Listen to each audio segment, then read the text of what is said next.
My name's Danny Lewis. I'm from Blakely, Georgia, and I am the lead pastor of Reliance Church. We have come together out of a Bible study group. We meet all the time and just go through God's Word and have really discovered what a church is. Danny actually had come to us collectively, but me first, about being a part of the church in February of last year, and it was during our marriage counseling. So, he kind of dumped two things on my plate. Here's everything to do with your wife, and here's what you need to consider for after that. It was about a year and a half ago that I moved out here to Lynchburg to attend law school, and got involved here at Thomas Road Baptist, and started attending Danny's group on Sunday mornings, and just found a place there and made some good friendships. And that's how I met Danny and all the other members of the group is through that life group on Sunday mornings. We, first of all, never saw ourselves as church planners. We always thought of ourselves as working in an existing church. I always have. And so we prayed about it, and St. Petersburg is what was placed on our hearts. We started researching it. We started going down and looking at the area, praying through it with individuals down there, and God's just pieced it all together. There's so many different religions that are down in St. Petersburg. There's a huge sect of Buddhism and Taoism, and of course you do have some Catholicism down there.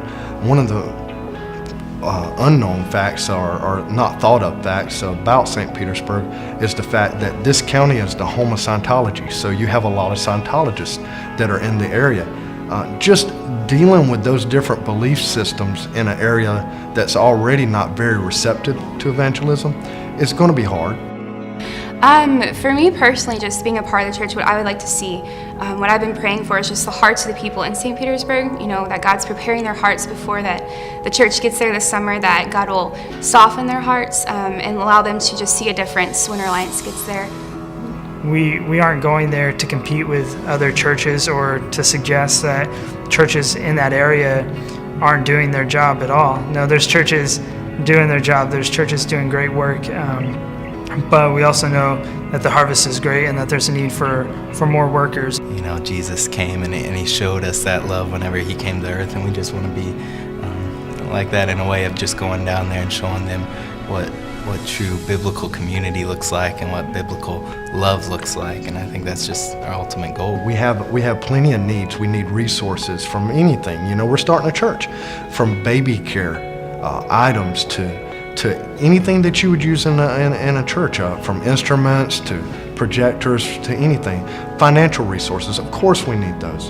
But I can honestly say this, and I mean this from the bottom of my heart. If Reliance Church was to fundraise and we were to get $2 million, but with all those resources and everything that we got, if we don't have individuals' prayer, and we don't have God working alongside of us, we'll just burn through that money. We'll burn through our notoriety, and we will not be pleasing God. First and foremost, we need people to join us in prayer. And I think anyone's welcome, from ages 2 to 92. You've got your younger kids who are going to need ministry, as well as the older people who may have been in church their whole life. I know, and I mean I know that God's going to take care of us because God's called us there. And on top of that, even though this is really the main point, is that what could be more safe than following what God wants? The prize that we're going for, the day that we stand before Jesus Christ in that throne and we talk about what we have done with what He has given us, the prize that we're going for is the individuals' lives and the differences and the marks for Christ that we make in their lives.